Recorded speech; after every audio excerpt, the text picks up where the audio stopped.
Shalom, meus amigos. Hoje é um dia muito importante para a memória do povo judeu. Como todos vocês sabem muito bem, hoje nós recordamos aquilo que nos foi tomado, 6 milhões de vidas perdidas nos campos de concentração nazistas espalhados por toda a Europa. Há muito a ser dito, e ainda mais lembrado quando tratamos da temática da Shoah, do Holocausto. Eu poderia falar do contexto histórico que permitiu a ascensão do nazismo, eu poderia falar das histórias surpreendentes de superação dos sobreviventes dos campos de concentração e de como eles foram capazes de formar novas famílias e dar continuidade à história do povo judeu. Eu poderia falar das tentativas de revisionismo histórico, que tem por objetivo apagar da memória coletiva, humana, todos aqueles eventos de um momento tão sombrio, da história dos seres humanos. A memória do povo judeu não se apaga, e nós poderíamos permanecer por dias, talvez por meses, falando sobre todos os temas que envolvem o Holocausto. Mas veja, eu sou judeu religioso, eu falo desse lugar, eu falo do lugar da Torá. Como judeu religioso, eu devo começar pela mitzvah. E que mitzvah é essa? De lembrar o que o Amaleque fez para nós quando saímos do Egito. Dávamos ainda nossos primeiros passos em direção à liberdade, no deserto, a caminho de Canaã, para formar o Estado de Israel, quando fomos atacados covardemente pelos amalequitas. Não havia nenhuma razão aparente para que Amaleque descarregasse o seu ódio contra o povo judeu. Mas, na verdade, haviam todas as razões. Amaleque é descendente de Esav. Eles representam a maldade no mundo. E nós jamais nos esquecemos disso. Muitas pessoas pensam que o maior inimigo do povo judeu são os filisteus, mas isso não é verdade. Os filisteus, inclusive, já desapareceram há muito tempo. Mas os amalequitas, eles sempre ressurgem na história do povo judeu. Não faz muito tempo celebramos Purim, e Amã, um descendente direto da tribo de Amaleque, foi o primeiro a idealizar a solução final, a tentativa de fazer desaparecer o povo judeu da face da terra. Os nazistas são, no mínimo, se pode dizer isso, descendentes ideológicos da tentativa de apagar da história a presença do povo judeu. Por isso nós jamais nos esquecemos, é o que Hashem nos pede na Torá. Jamais deixemos de lembrar o que Amaleque fez para nós. E quando nós falamos da Segunda Guerra Mundial, as pessoas lembram das batalhas que envolveram os países do eixo, também os aliados, mas as pessoas se esquecem que havia uma outra guerra em curso, que era uma guerra espiritual, que começa lá, na Noite dos Cristais, quando mais de 1000 sinagogas do nosso povo são destruídas na Alemanha. Os nazistas não queriam apenas fazer com que o nosso povo desaparecesse. Os nazistas queriam que os valores da Torá, as ideias que nós professamos no mundo ao longo da história humana, desaparecessem junto com o povo judeu. Por quê? Porque eu quero falar diretamente para o povo judeu, diretamente para os judeus. Nós, judeus, temos o poder de mudar a história. É importante dizer isso nesse momento, porque sempre que nós chegamos nessa data de memória, existe uma grande comoção. E normalmente nós, judeus, dizemos que a humanidade, as novas gerações, portanto, perderam a capacidade de lembrar daqueles acontecimentos, principalmente pelo fato de que o que separa a Segunda Guerra Mundial para os dias de hoje são pouco mais de 7 décadas. Nós estamos falando da morte de 60 milhões de pessoas. Mas é importante dizer que a gravidade maior não está no fato das novas gerações não compreenderem e nem mesmo saberem o que aconteceu no mundo naquele período tão sombrio. O mais grave é a analfabetia espiritual do povo judeu. E eu não me refiro aos fatos históricos. Se você conversar com qualquer judeu, ele certamente é capaz de fazer uma longa digressão sobre a Segunda Guerra Mundial, como os judeus foram mortos, mas são poucos os judeus fora do círculo dos estudiosos da Torá que são capazes de obter, que foram capazes de obter uma compreensão mais profunda daqueles eventos. Por que o nosso povo sempre é perseguido? Nós éramos mais de 16 milhões né, por ocasião dos anos 30, quando a Segunda Guerra Mundial começou, era essa a população judaica no mundo. E hoje nós somos 14 milhões. Você vai perguntar, mas o que você pretende com isso? Dizer que nós, judeus religiosos, estamos fazendo a nossa parte, fazendo o nosso povo crescer, se multiplicar. A nossa obrigação é trazer esse mundo novamente, o maior número de almas judias, para que, quando a revelação messiânica trouxer o ungido de Hashem, o Mashiach, para que o nosso povo, as almas do povo judeu, estejam aqui encarnadas no Olam Hazé, para estar ao lado do Mashiach, para a batalha espiritual que vai ser travada no mundo, pelos destinos do mundo, e os amalequitas vão ressurgir. Todos os inimigos do povo judeu vão se unir uma vez mais para tentar fazer com que nosso povo desapareça. E vejam, meus amigos, nosso povo é como os peixes. Assim como os peixes não podem sair da água, esse é o local onde eles estão mais protegidos. É no estudo da Torá, é na prática das mitzvot que nós nos protegemos. É ali, né, sobre os braços de Hashem, protegidos pelo manto da Torá, que nós somos capazes de enfrentar os desafios espirituais desse tempo. Muitas pessoas e muitos sobreviventes do Holocausto perguntam que Deus é esse que permitiu que nós fôssemos mortos dessa forma. Mas esse tipo de questionamento, ele só expressa a analfabetia espiritual a que eu me referi, porque a Torá diz com todas as letras que quando o nosso povo se afasta de Hashem, quando o nosso povo se afasta das leis divinas, nós sofremos consequências muito graves. Existe um preço que se paga pela transgressão. Os nossos inimigos se fortalecem quando nós nos afastamos da Torá. Então, num dia como hoje, em que nós lembramos do extermínio do povo judeu e apontamos mais uma vez o dedo contra os nossos algozes, é importante também nos conscientizarmos de que, da mesma forma como nós devemos recordar a história e ensinar às futuras gerações, as atuais gerações e as futuras gerações de tudo o que aconteceu, é ainda mais importante que o povo judeu adquira consciência espiritual do que está em curso, do que está em jogo, daquilo que efetivamente nós enfrentamos. E aí sim, nós podemos dizer, Am Israel Hai!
Shmuel Fischhof, 12 years old, Czechoslovakia.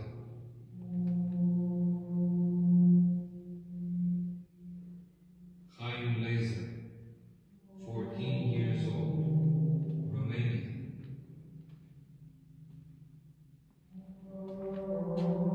Chinka Blas, 9-year-old, Poland.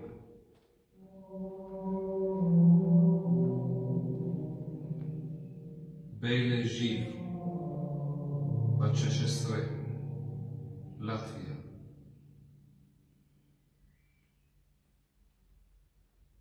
Jacques-Henri Bornstein, 6 years old, France.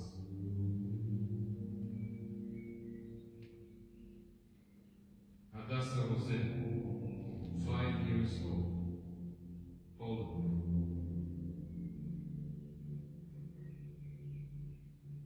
Janine Stepanski, 11-year-old, Frankreich.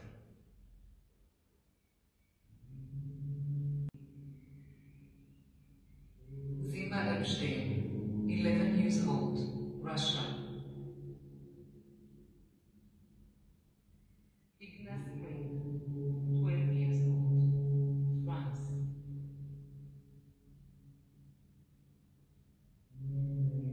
Buzia Neistut, 4-year-old, Ukraine.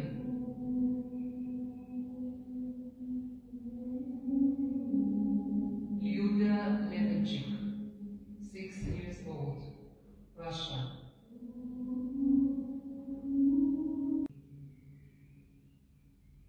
Zima Epstein, 11 years old, Russia.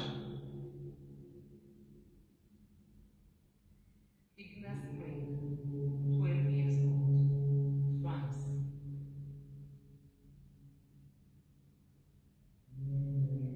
Buzia Neistut, 4-year-old, Ukraine.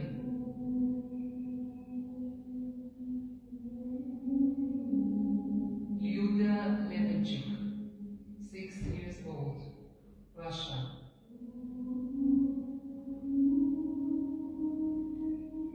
Pavlik Pavel Tkach, 4 years old, Poland.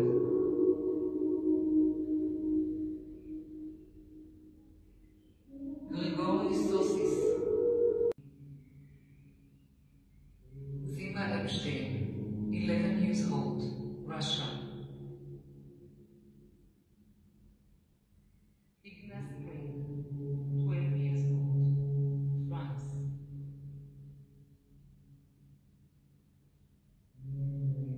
Buzia Neistut, 4-year-old, Ukraine.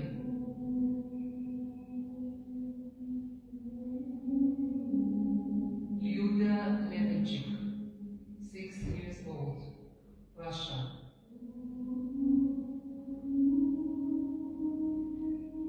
Pavlik Pavel Tkach, 4 years old, Poland.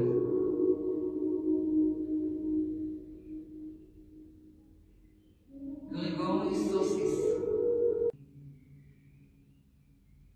Zima Epstein, 11 years old, Russia. Ignace Spring, 12 years old, France.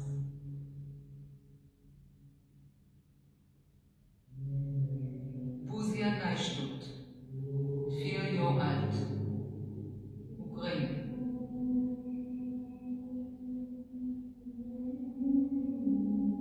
Lyuda Levenchik, 6 years old, Russia.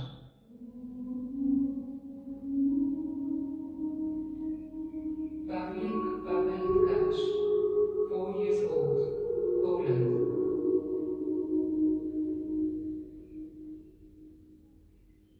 Grigory Sosis. Bom, meus amigos, agora que vocês fizeram essa breve visita ao Museu do Holocausto a partir das imagens que nós selecionamos, é importante dizer que o processo de desnazificação da Alemanha não ocorreu no momento em que os alemães assinaram a sua rendição. A derrota do regime nazista não fez desaparecer da sociedade alemã como num passe de mágica as ideias eugenistas, que são a base do princípio de supremacia racial. E a verdade é que o século XXI trouxe de volta todos aqueles nacionalismos irrefreados, todo o fanatismo ideológico, religioso, político, que criaram as condições para a ascensão do nazismo. E eles fizeram crescer assustadoramente, uma vez mais, o discurso eugenista no mundo. É claro que ele foi remodelado para uma narrativa própria ao século XXI. Mas o movimento nazista, que se apresenta de forma diferente em cada uma dessas nações do mundo, como na Ucrânia, nos Estados Unidos, na Polônia, voltaram a se manifestar e de forma contundente. Nós assistimos na Alemanha o renascimento da germanidade como uma forma de reafirmação nacional, mas nós vamos ver isso também em outros países europeus. E nós, judeus, que devemos fazer? Todos aqueles comprometidos em não permitir que se apague da história toda a violência daqueles acontecimentos, nós temos obrigação, de seguir tocando com o dedo a ferida aberta, porque a ferida do Holocausto jamais se fecha. Os acontecimentos na Alemanha, eles foram singulares. É verdade que nós tivemos o extermínio na Armênia, é verdade que nós tivemos a guerra dos soviéticos no Afeganistão, é verdade que os Estados Unidos jogaram napalm contra os Vietcongs na guerra do Vietnã, é verdade que o colonialismo japonês produziu na Coreia e na China grandes genocídios, tudo isso é verdade, mas a industrialização da morte, como nós tivemos por parte do regime nazista, é único, tem um registro único, e é preciso de impedir qualquer tentativa de minimizar aqueles acontecimentos só porque a história humana é uma história violenta. Nós não podemos permitir isso. Mas é verdade também que a Alemanha não é necessariamente o único palco desse racismo. É muito pouco provável que tais ideias hoje assumam o controle de uma nação como a Alemanha, mas elas se fortalecem dia a dia. Nós podemos dizer que o mundo árabe hoje representa uma ameaça muito maior ao judaísmo e ao Estado de Israel do que esses nacionalismos que se fortalecem na Itália, na Alemanha e em outros países europeus. Mas a violência, dos crimes perpetrados e toda a vergonha que nós devemos insistir para esses eventos, nós não podemos permitir que desapareçam. Hannah Arendt lançou as bases da ideia de que qualquer pessoa pode facilmente ser cooptada pela banalização do mal para praticar atos, como os que nós tivemos durante o Holocausto. Mas eu, modestamente, me permito discordar dessa ideia, principalmente quando ela faz essas afirmações com base no julgamento de Eichmann. Eichmann acabaria sendo preso pelo Mossad, trazido a Israel e julgado. E quando ele foi condenado à morte, nós ainda não sabíamos, porque não tínhamos todas as informações, que Eichmann não era um tecnocrata, mas um nazista de 4 costados. Ele odiava o povo judeu, ele era alguém absolutamente comprometido com a ascensão do nazismo. Todos nós temos escolhas. Vocês vão ver no vídeo o Jardim dos Justos das Nações. Nós sempre temos escolhas. E muitas pessoas, nações, escolheram se omitir. Por que os campos de concentração nunca foram bombardeados quando era sabido por parte dos ingleses, dos americanos, do que estava acontecendo com o povo judeu? Nós podemos deixar na história a nossa marca, a impressão da nossa passagem através de atos de heroísmo, de bravura. É preciso ter consciência do lugar que nós queremos ter na história. E assim como muitos se omitiram, assim como muitos viraram as costas para o povo judeu, muitos outros fizeram tudo o que estava ao alcance deles, colocando as suas vidas em risco para salvar muitos judeus. E nós devemos insistir que a disciplina do Holocausto entre ou volte para os currículos escolares. Nós devemos fazer tudo o que estiver ao nosso alcance, como eu disse antes, para que a vergonha da violência dos crimes perpetrados contra o povo judeu jamais desapareça, meus amigos.